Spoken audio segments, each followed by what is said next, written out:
time. Clinton, I don't know if you noticed, mate, but I heard you talking to Natalie about it after we producer Joe and I mentioned it as soon as we came in. Sunday, what is going on in London on Sunday? Manchester United, Liverpool, Villa and Wolves, all converging here in the capital, all up against the London clubs. It is a massive police operation, but one I can tell you that they are quite confident of dealing with. Now, have you ever known a day like this? I'm just going to, for those who haven't noticed, for a variety of different reasons, this coming Sunday, the 22nd, Crystal Palace are home to Wolves, 2 o'clock kickoff. West Ham, same time, at home to Manchester United. Arsenal, 2.5 hours later, at home to Villa. Chelsea, at the same time as Arsenal, at home to Liverpool. So what a day this is going to be. Bear in mind, ongoing political rallies and demonstrations in London every single weekend that we have at the moment, as the Brexit thing still rumbles on. So it's an enormous police operation, but it begs the question, are the police really confident? Are they ready that they can cope with so many fans of opposing clubs in the city at the one time? The answer to that is, yeah, they pretty much are. I spoke a short time ago to the former Leicester police commander. He's a former chief inspector, and he's Nick Glynn, and he's been over the course with moments like this, but nothing as quite on this scale, to be quite honest. But I said to him, did he envisage problems? Would the police be ready come Sunday? British Transport Police, who manage the transport network, and the Metropolitan Police together, and the City of London will have, seen these fixtures when they were released in the summer, and will have planned for this. So they will have been gathering intelligence to ensure that for the tiny minority who might want to cause problems for people, they know who they are, they know where they'll be, and they will direct their resources to them. But, of course, the vast majority of those fans are just people who are paying customers going to watch and support their team. And they're not going to cause anybody any problems at all. So whilst it might be unprecedented in recent times, yeah, I'm confident that the police will be able to deal with this and spot the few that might cause problems. That's good to hear, Nick. Having said that, will police resources be stretched to the limit here?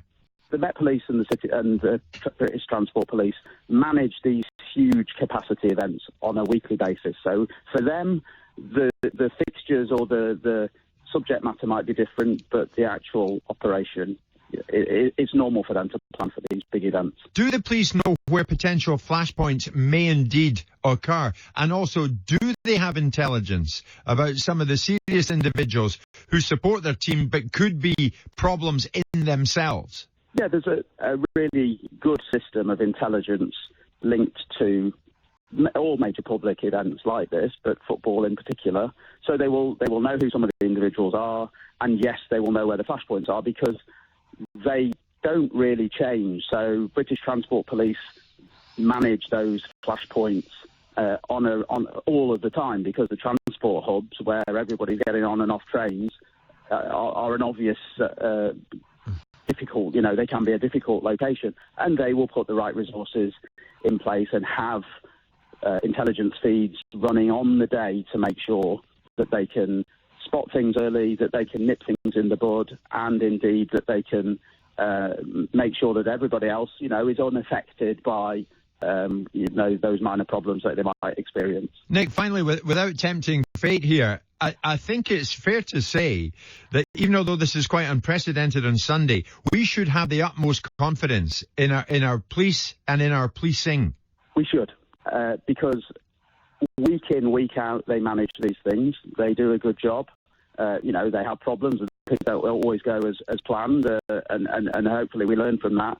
The police, we can depend on them to do a good job. But equally, as I said, the vast majority of the fans who will be making these journeys will make it easier as well, because they will just go and support their team and nothing else.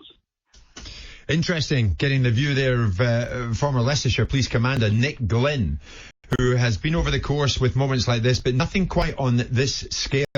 So Sunday, a huge day. United, Liverpool, Villa and Wolves fans, all in the city, all on the same day. I've never, in the 20 years I've lived here, Natalie, I've never known anything like that.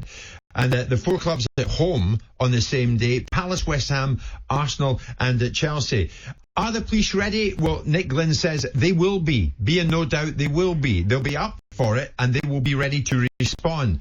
But basically, the bottom line question I think I want to put out there this morning is, as fans, and it's all about the fans and how they behave on the day, because if they behave well on the day, the police quite rightly have got nothing to do. They'll stand back and observe. But have fans listening this morning, have you ever run into problems when supporters of rival clubs have ended up in the same city on the same day? Because this is going to happen on Sunday. Have you, a football fan, ever maybe unwittingly run into a problem you didn't expect when fans of rival clubs are in the same city on the same day? What kind of problems did that throw up for you?